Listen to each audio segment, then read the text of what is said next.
Media Relations Officer for the NTSB. And I just wanted to lay out a couple of ground rules.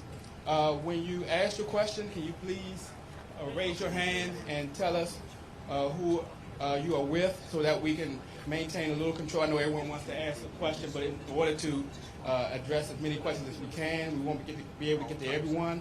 If you just raise your hand and identify yourself, that'll be helpful. Member Harmony will brief you on the status of the NTSB investigation.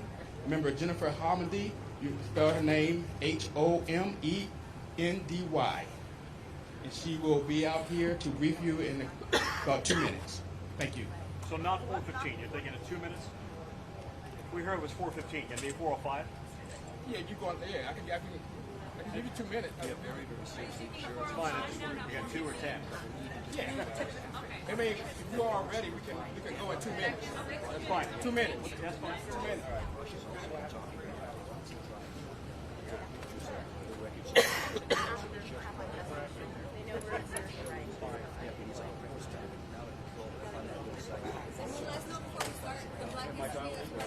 So the driveway, it needs to be moved or it's going to be towed. A black Nissan SUV is parked at the end of the driveway right here.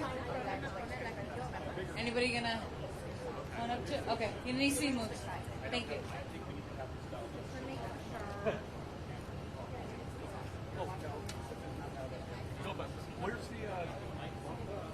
Where's that amplifier?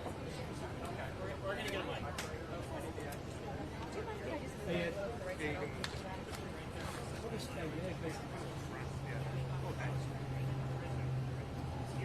you have my amplifier box? Okay, so that. Okay, and it's plugged in there. Oh, I just did. Okay, that's fine. You want this? All right, this is over here. So you have to stay over there, and then we'll just stay in the same place.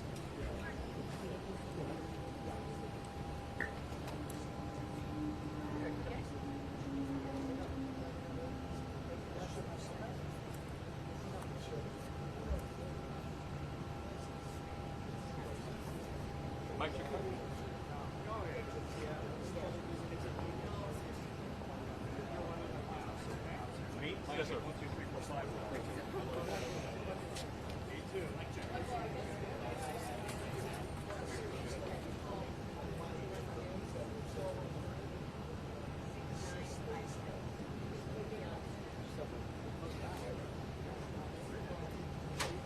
You ready?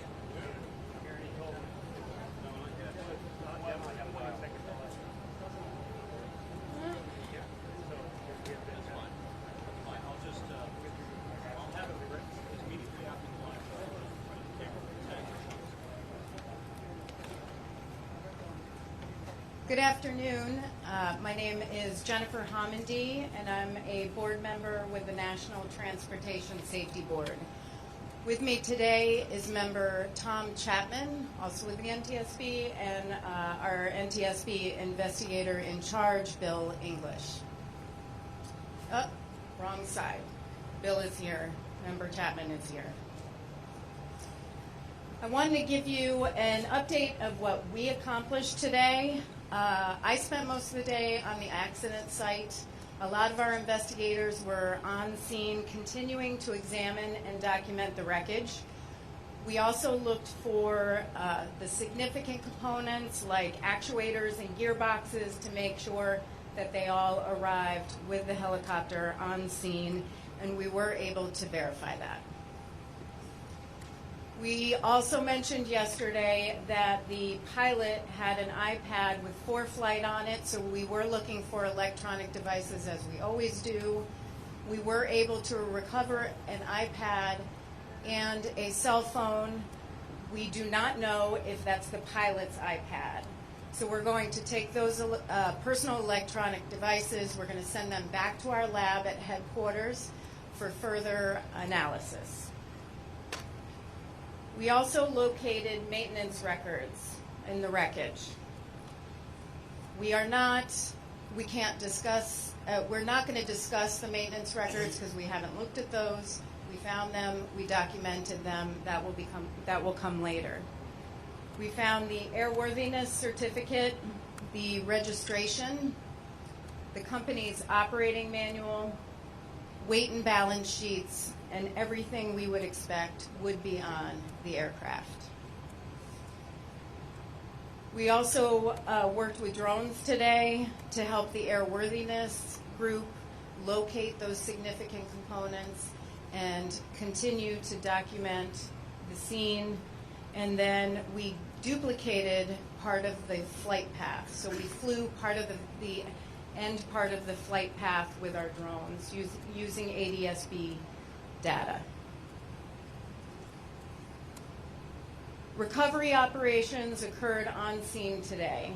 A recovery crew was loading the wreckage in large white tarp bags, which were airlifted by helicopter from the scene and loaded on a truck and will be moved to a secure location. That has already occurred, so that is on the truck and ready to go. So we have turned the site officially over to local authorities. We are done on the site. Some of our accident investigators began interviews today. We're working on interviews with air traffic control, and we had interviews with the operator. I don't have any information to share with you at this time about those interviews because those interviews are ongoing and we haven't been able to connect. They are working on setting up other interviews for the next several days. At 3 p.m., I held a family briefing by conference call. We do that with every accident investigation. Either we hold a family briefing to update them on the investigation, make sure they're aware of information before we provide it publicly, and go through the process, the NTSB's investigative process, and what they can expect over the next several weeks and months. I'm not going to discuss the family briefing. You're going to get asked, if I get questions about who was on the call, what was discussed, I'm not going to answer that out of respect for the families. I am going to provide you some information for some questions that were asked yesterday and the day before and over the past couple hours. With respect to the pilot, I mentioned that on the second class medical certificate, which was dated July 2019, the pilot had 8,200 hours of flight time. Obviously that was July, so the pilot has more flight time because it's been some time since then. Out of that, the pilot had 1,250 hours of flight time on the S-76 helicopter. So 1,250 hours on the helicopter, so that's a good amount of experience. He's also been with the company for 10 years. We do know that the day before the accident, he flew from John Wayne Airport to Camarillo, and the weather was clear. It was a different flight path, more direct, and occurred about an hour later than the one on Sunday. I was asked about the descent rate of the helicopter. We know that the helicopter was at 2,300 feet when it lost communications with air traffic control. The descent rate for the helicopter was over 2,000 feet a minute. So we know that this was a high energy impact crash. And the helicopter was in a descending left bank. Now, one thing I want to mention is some of our recommendations. In 10 days, we're going to issue a preliminary report. That is going to contain factual information. It's not going to contain our findings, our analysis. It's not going to contain any safety recommendations or a probable cause, but it's going to provide some factual information, more than we have now, but just the facts. In about 12 to 18 months, we hope to have a final report which will include findings, recommendations, and a probable cause. In that time, we could issue urgent safety recommendations. So at the end, when we issue a final report, we issue safety recommendations that we hope will be implemented by the recipients, and the goal is to prevent a similar accident from happening again. 2 recommendations that have been issued in the past that the FAA has failed to act on, I want to talk about. I was asked about Terrain Awareness and Warning System, or TAWS, which provides terrain information to the pilot. I was asked whether that was on this helicopter. We have verified it was not. In 2004, the NTSB investigated a crash involving an S-76A in Galveston, Texas, which killed 10 people. We issued a recommendation to the Federal Aviation Administration that stated, require all existing and new U.S. registered turbine-powered rotorcraft certificated for 6 or more passenger seats to be equipped with a terrain awareness and warning system. They did not implement the recommendation. In 2014, we closed the recommendation as unacceptable. In 2005, we assisted in an investigation involving an S-76C helicopter, which crashed in the Baltic Sea, killing 12 people. We issued a recommendation to the Federal Aviation Administration to require all rotorcraft operating under Parts 91 and 135 to be equipped with a CVR and an FDR. The FAA failed to implement that recommendation, so we closed that unacceptable. And for this accident, it was operating under Part 135 charter. So with that, I want to state this is the last press conference that we're going to have. We are not leaving the scene. Our investigators still have work to do. We, again, will provide a preliminary report in 10 days that will contain factual information. We'll have a final report in 12 to 18 months, and again, we could issue urgent safety recommendations in that time. For investigative updates, please monitor our Twitter feed at NTSB_newsroom, and of course, feel free to contact us if you have additional questions. I'm going to take some questions, and please raise your hand, state your name and your affiliation. Thank you. Hi, Nick Roth, CNN. You mentioned the 135 charter. Correct. As I understand, the Island Express was certified just as an IFR. Is that correct? Sorry, a VFR. Was that correct? And would that mean that the instrumentation on that aircraft was not maintained up to a IFR standard? So, yes, you're correct. They have a Part 135 VFR certificate. As to how the instruments were maintained and if they were kept to IFR standards, that's something we'll be looking into in the maintenance records. We haven't got that for you. But is the fact that they were classified that way, is that part of the investigation? Yes, sir. Jennifer? How far from the top of the hillside was the impact of the, how much did they miss the mountain climb? And also, was Kobe on that same flight on Saturday? I don't have information on the passenger manifest for Saturday, but the crash site was 1,085 feet. There were other hills in the area, but the impact area is at 1,085 feet. How much did they clear missing the mountain by? I mean, maybe 20, 30 feet. Over here. Rachel Kim with CBS 2 in Los Angeles. Yesterday you mentioned you guys had a special weather investigator looking into the investigation, and you were asking the public to send in photos or any kind of video they had of the weather conditions at the time. Any new information, any pictures you received that shed light on what you guys found? The question was on the weather information. And the question is specific to information we requested from the public, photos and videos that were sent in to witness at ntsb.gov, and whether we've been able to analyze any of those. We are in the process of looking through all the photos and videos. I will state a big thank you to the public. Every time we ask for information, you send it in, and it's very helpful to our investigation. With that said, we have received video and photos that are not of this helicopter or even in this country. So I will state that takes our investigators time to verify that, and that takes away from the investigative work that they need to do.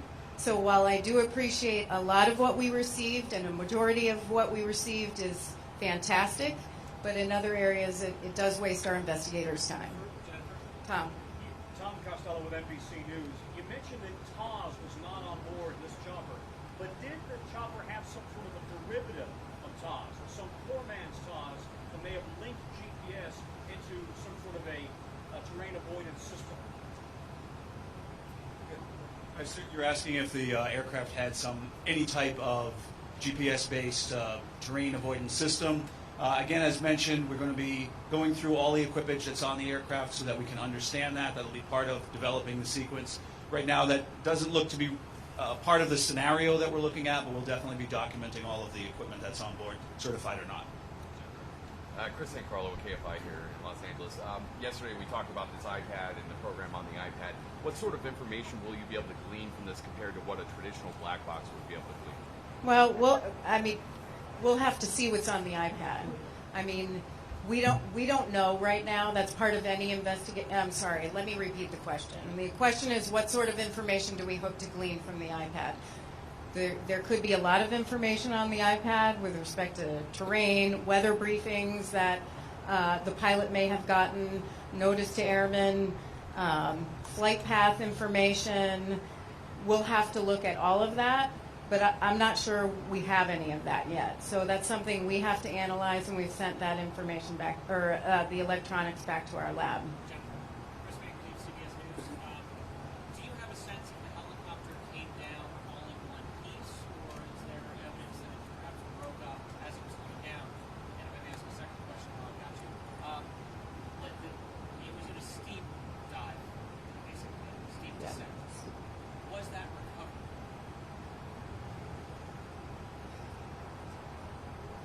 The question is, did we locate all the significant components? Yes, so that indicates to us, preliminary information is that the helicopter was in one piece when it impacted the terrain. The second question is, was the helicopter crash survivable? No. Was the dive recoverable? I mean, that we're going to have to look at as part of the accident investigation. That requires further analysis. If we just follow up on that, you mentioned the 2,000 feet per minute descent rate. Is that within the normal operating range for that helicopter, or is that considered an out-of-control situation? Is that a normal descent range for this Sikorsky? I mean, this is a pretty steep descent at high speed, so it wouldn't be a normal landing speed. Is that beyond the realm of the helicopter to handle? Do flight controls still work? Does the pitch still control that? That's something we're going to have. Can the helicopter handle this? And that's something we're going to have to evaluate as part of the investigation. Steve. I'd like to ask you a question. I apologize for this. Can you talk about how you intend to determine how you judge investigations like this? I mean, how do we determine pilot judgment? That's a difficult part of the investigation, and we look at the facts in the investigation, and that's what we're focused on. We can't make any assumptions about what somebody is thinking. So our investigation is strictly focused on the facts, and then those facts will lead us to an analysis. What type of facts are you talking about? I'll come back to that. Stephanie. Stephanie from the AP. A clarification on that question. The 20 to 30 feet thing that you mentioned, can you explain that a little bit more? I'm confused what you mean, that it cleared or didn't clear. And the drone, you mentioned that the drone flew the end part of the flight. Explain what it showed you. The question is, what did we learn from the drone from the flight path information that we put in the drone today. I mean, we were looking at the flight path, so the angle it took coming in.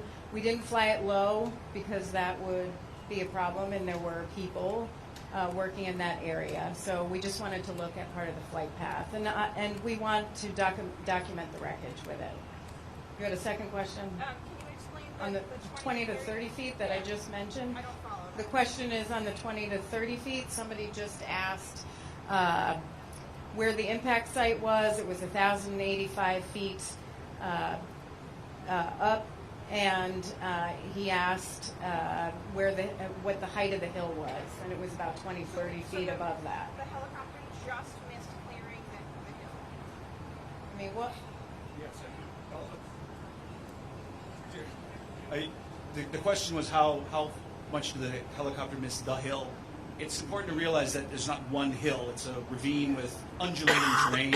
So the small outcropping that had the main impact in it, the main impact was about 20 to 30 feet from the top of that small hill, but there are actually other higher hills surrounding it, if that makes sense. So it's in this canyon with small hills within it. If it cleared this one, it probably would have hit another one anyway. There's other hills right close by, correct?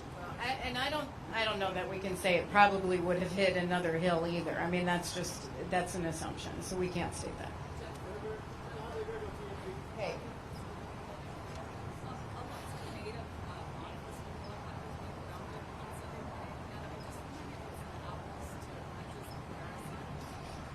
The question is on the grounding of the LA Sheriff's helicopters that morning, and it is an apples to oranges comparison. It's a different helicopter, different operations. They have a 4-person helicopter. This is outfitted for more than that. So, we have to look at this specific crash and this specific helicopter. We can't compare that to others.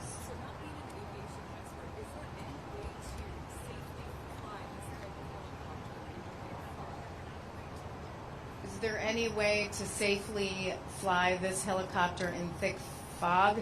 I mean, I think there's a lot of variabilities there.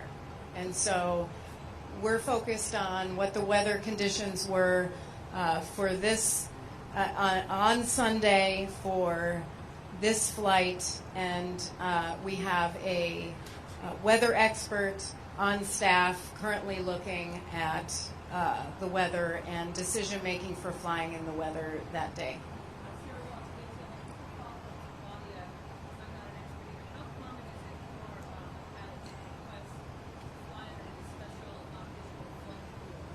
Question is how common it is for a pilot to request to fly under special visual flight rules. It's very common.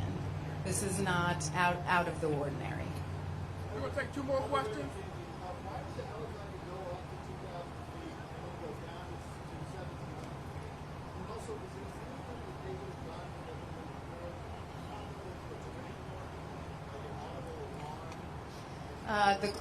The question is on the terrain warning. It didn't have a terrain warning and awareness system, so no, it did not have that. What was your first question? Why would the helicopter go up to 2,000 feet and then go down to 17,000? He was trying to climb. Right. He was trying to climb out of the cloud layer at the time. So. Yes. Talking about your recommendations there at the end, is your position that perhaps if those recommendations had been put in place, that this crash would not have happened? No. The question is if our recommendations were implemented, would this crash not have happened? Well, certainly TAWS could have helped to provide information to the pilot on what terrain the pilot was flying in. But one of those recommendations on the helicopter having a CVR and an FDR, that would have helped us significantly in this investigation and other investigations. And it's something we've recommended several times over a number of years. So. Do you know at what point TAWS would have alerted the pilot? At what point, through the data that you have, it would have gone off? So the question is, at what point would TAWS have alerted the pilot?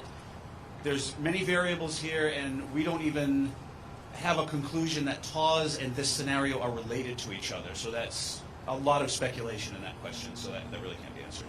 Is it too soon to say whether or not the pilot was still in control of the helicopter when it started that abrupt descent?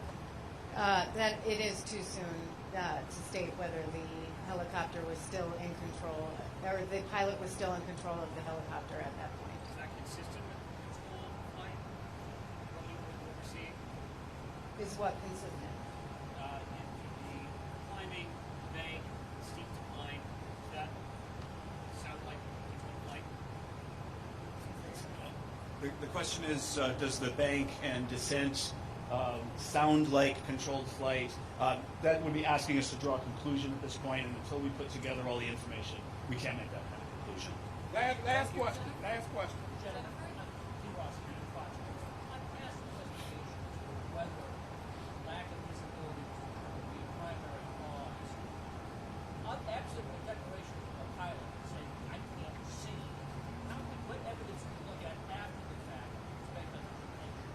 Well, I mean, we're going to look. What evidence do we look at to help make the determination of whether he should have been flying in this kind of weather? Well, we are going to look at the weather conditions. We're going to talk to air traffic control. We're going to talk to the company, and we're going to look at records. So. Thank you.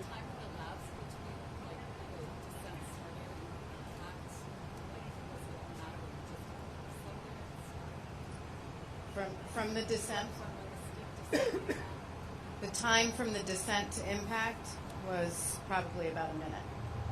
Mm-hmm. Thank you. That's it. Thank you. Thanks very much. Thanks, Jennifer.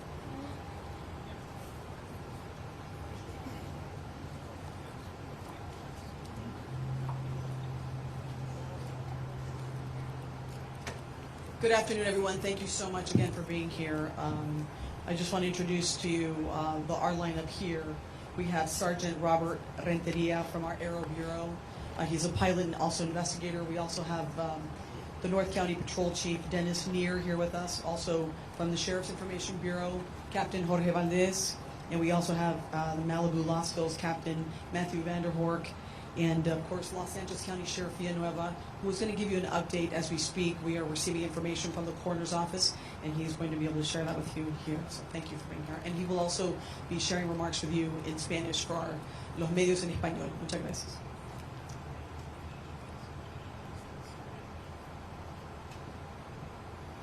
Okay, we were just notified the LA County Coroner's Office is releasing the identities of 4 of the victims who perished in this crash.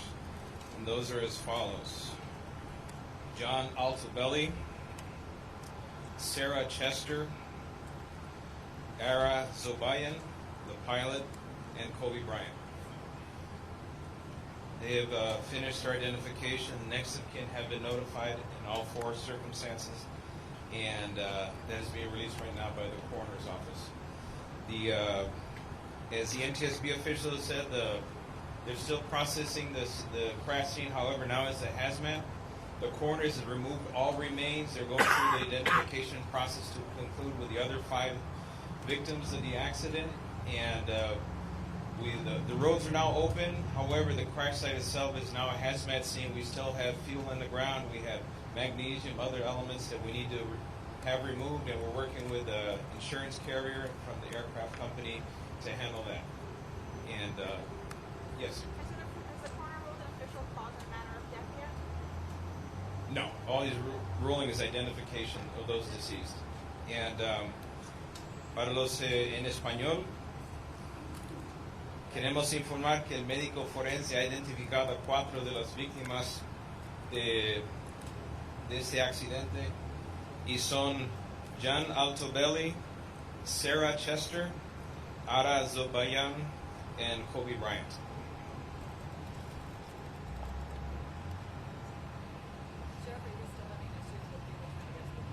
We still have issues with people there, so we're going to maintain a security around the site itself. The emergency ordinance remains in effect, so it's a misdemeanor crime to access the crash site. And just for your own safety, common sense, it's a hazmat site, so it needs to be cleaned up. It'll take probably 5 to 7 days to finish it. They have to remove everything by hand because they can't access it with heavy vehicles. How's that? No arrests. No arrest today, thankfully. Yes. How big is that hazardous area? How large an area do you need to secure? It's about 500 by 500, roughly feet. So people should not stray off the hiking trails? No. No, until we're done cleaning up and removing all the material, then it's okay. Okay. ¿Alguna pregunta en español? Sí. Buenas tardes, Lupita Herrera, Telemundo Suelta la Sopa. ¿A qué altura cayó más o menos el helicóptero y si son restos o cuerpos completos de Kobe Bryant? Fueron restos humanos y el impacto fue severo, de alta velocidad, y uno puede imaginar la condición. Y el impacto fue a una altura de 1085 pies sobre el nivel del mar. Okay. All right, thank you all.